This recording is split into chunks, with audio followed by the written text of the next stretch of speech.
I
didn't go to the right high school to be able to play Tiptoe Through the Tulips on 8th Street during tulip time, so this is my chance, so thanks for humoring me.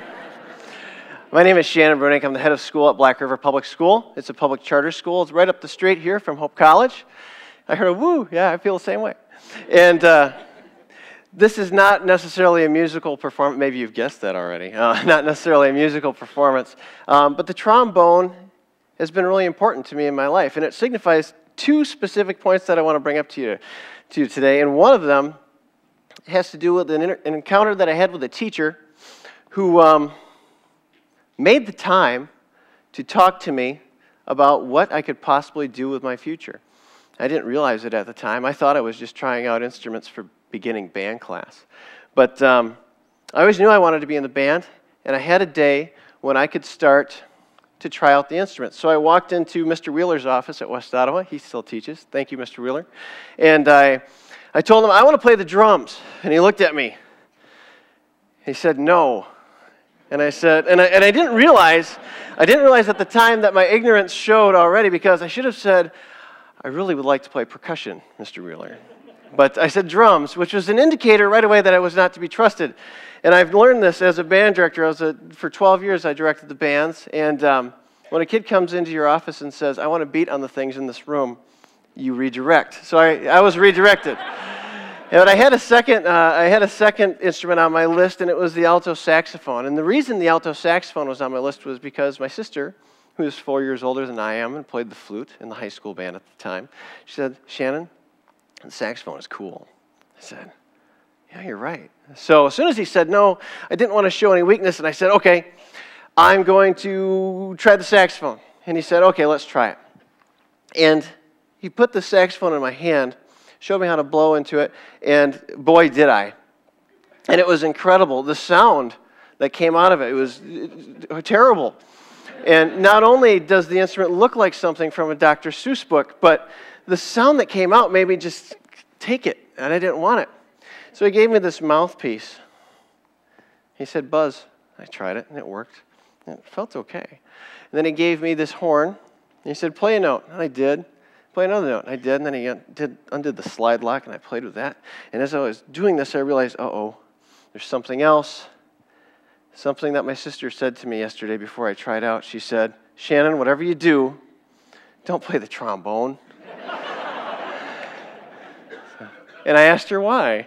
And she said, because, she had a very scientific reason. She said, because it's dumb. So there I was, the dumb instrument with a spit valve. I know, disgusting. I was set for life. But I tell you that story because it was really important for me. I had that chance to talk with somebody who knew. I didn't even know myself, but he showed me something that I had no idea about. Thank goodness I didn't walk out after he didn't give me what I wanted to hear. Yeah, be a drummer. I'm sure that would have went well too, but I'm excited that I had a chance to talk it over with somebody.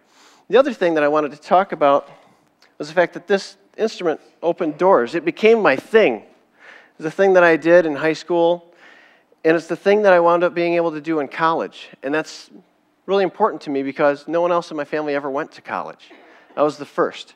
And wonderful, bright people in my family, but college really wasn't something that we thought much about. And I didn't think much about it either until I started to do this. And the fact that I could play a weird-looking thing like this in college and make a career out of it, I found my thing.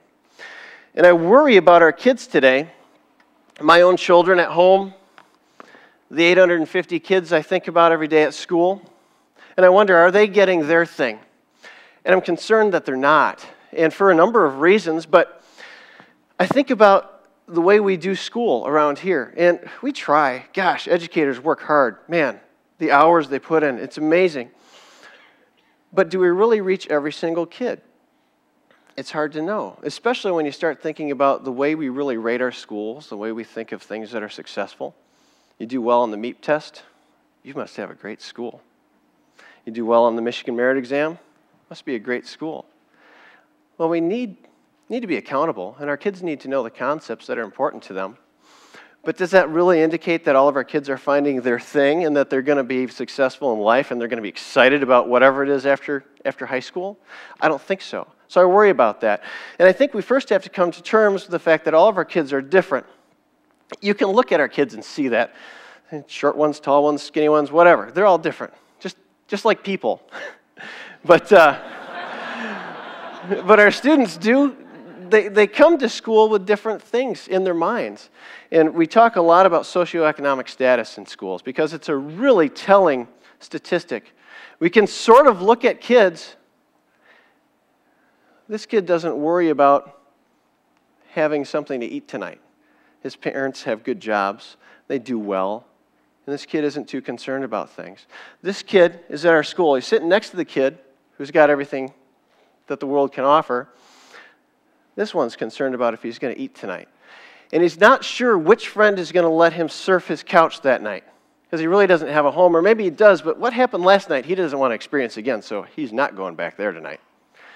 Our kids come from different backgrounds. And the statistics say that we can tell how successful they're going to be based on that socioeconomic status. It's a telling statistic.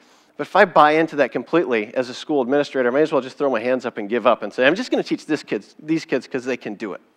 We can't do that. It would be wrong. It would be totally unethical, and it's not what the taxpayers tell us to do as public educators. So what do? We have to understand that these kids are going to have a harder time. We can relate it to Maslow's hierarchy. If you've ever done an education class anywhere, you've probably heard about Maslow's hierarchy. It says that basically, if you're concerned about survival, you're not going to be concerned about your homework, breaking it down. You can relate this. It's a very scientific fact. This is the reason zebras don't do Algebra 2. It's not because they're zebras. It's because they may have had the best homework assignment given to them, but they can see a lion over there and it's getting dark. What's really more important? Finding a safe place to be, or getting that Algebra 2 homework done. It's the same thing for our kids, so we have to remember that. The other thing I want to point out is that all kids learn differently. You all have friends who are good at music, or good at sports, or good at writing, or whatever it is. We all have different talents. Everybody else can learn those skills too, but some people just seem gifted in those areas. And some people learn in a different way. Visual learners, auditory learners, some people just have to do it. We all do different things. And that means that we have to start talking to our kids in different ways. We have to teach them in different ways too. It's called differentiation, and I did not just invent that. It's something that good teachers have known about for a long time. But differentiation happens in our lives, happens in everything that we do. Take NASCAR, for example. If it's really humid outside, they change the tires and they turn a bolt, or they drive slower. I don't really know. I don't watch NASCAR. You know, I'm a leader of a college preparatory school. I can't watch NASCAR. I watch bass fishing, yes. And that's true, actually, and make your comments or jokes, I understand. But I really do. I enjoy fishing. And every Wednesday night throughout the summer, I fish on a fishing league. Yes, I know. We go out with a bunch of friends, and I have a friend named Brian. He's my fishing partner. We own a boat together. And we fish in certain ways, and these are fishing lures. These are rubber worms. They're called Senkos. And they come in all different colors, but they're the same shapes mostly. You can get them differently. But these are the kinds that we use. This one has purple flecks in it. This one's green. They look the same, though. We were fishing in a lake. I'm not going to tell you where because I don't want to give my secrets away. But we were fishing in a lake for bass in a bass tournament. And we had to catch more fish or catch a heavier bag of 5 fish than the other teams did, so that we'd be the big winners, and $1 million. So we went to this lake and we pre-fished it. And we figured out that this one was the right one. We bought a bunch of them. And then we were getting ready to blast off and go fishing for the night, and my phone rings. And it's my neighbor, Craig.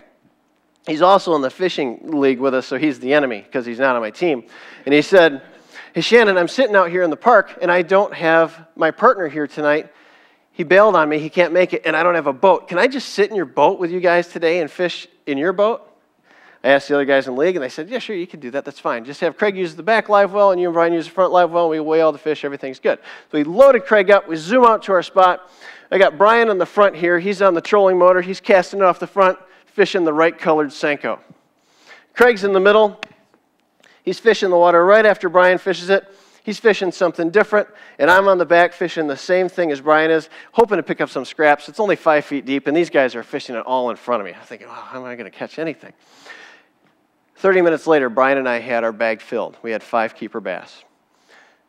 We went on, fished 3 more hours. We had 15 keeper bass that night. We only kept the 5, weighed them, threw them back in the lake. They're all fine. But Craig, sitting in the middle, he's a good fisherman.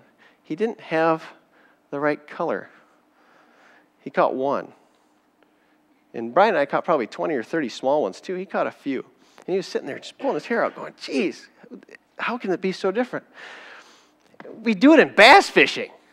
I mean, we differentiate to get better results in bass fishing. For goodness sakes, our kids are worth a lot more than bass. So we need to do it in schools too. And we try. We do try. We try to differentiate all the time. But I'm not talking about just doing different things for different kids as groups of kids. I'm talking about what my special ed director described to me. And he said, Shannon, if we really did accommodate every learning style, and if we really did know exactly what all of our students needed, we wouldn't need special education anymore. I thought about that, thinking, well, 12% of my kids at Black River have special education plans. And that's important, and we need to support that. But if every kid could have a specialized education that fit them and help them find their thing, maybe we could reach more kids. And I'm not just talking about the kids who are struggling. I'm talking about your valedictorian. If you can talk to your valedictorian about what exactly do you need? You've got a 4.0. Are we challenging you enough? Have a teacher that sponsors that kid and really talks to them and says, what can we do that's even more? Can you imagine how far we'd come? But it's really expensive. If we did it that way, I'd have 850 teachers at my school because I have 850 students. Obviously, we can't pay for that. It's too expensive. It doesn't work. And it doesn't fit the norms that we're used to here in public education. The other thing about it is, no matter how we try, we just can't seem to get past the fact that we're afraid to make some changes. So today, as we think about differentiating and we think about reaching every kid, I want to talk to you a little bit about the things that we've done at Black River. And we don't have it all figured out, for goodness sakes. If anybody gets it all figured out, I will be bending their ear and talking to them until they can't talk anymore. But we try to do some different things. I do things that makes my business manager just roll his eyes and sigh, like running an advanced placement Spanish language class with just 2 kids in it, with one of my highest seniority teachers in there. That's no way to balance a budget, my friends. It's really expensive. And people ask me, well, why would you do that? That doesn't make any sense. I'm terrified not to. I needed that individual attention as a kid to find that thing. And I think these kids need it too. And if I've got a kid who wants to take advanced placement Spanish language, and I've got a teacher who can do it, I'm going to try to make it work. But it's expensive. How do I make it work? I'm fortunate. We do things a little bit differently. And I've been able to break some of the trends that I feel sometimes hold us back. For example, last year, when we got the news that we were going to get even more budget cuts, and by the way, per pupil for basically all of the public schools around here, we're getting about $500 less per kid than we did just a few years ago.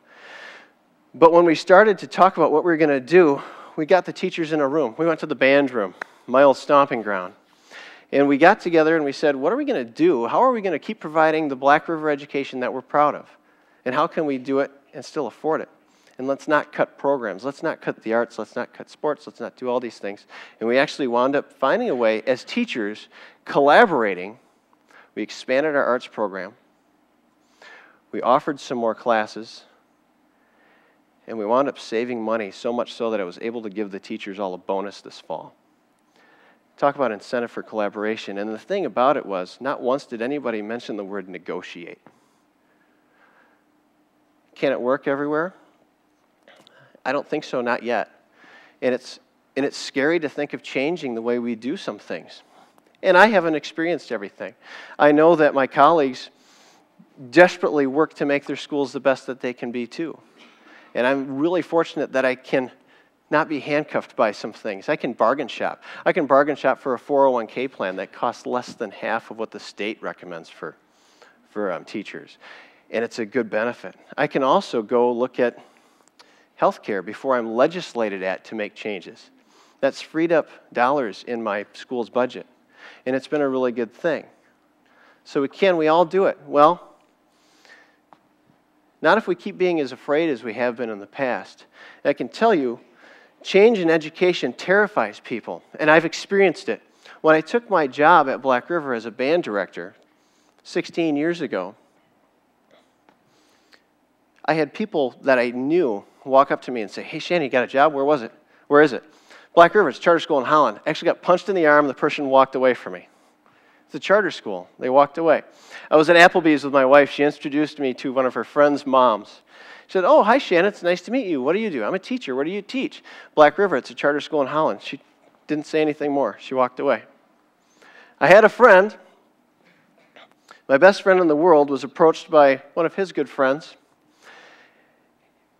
Great guy from everything I knew, but when he told him that his friend Shannon was working at a charter school, he actually said, well, you better not run into me in a dark alley, because that's terrible what he's doing to education.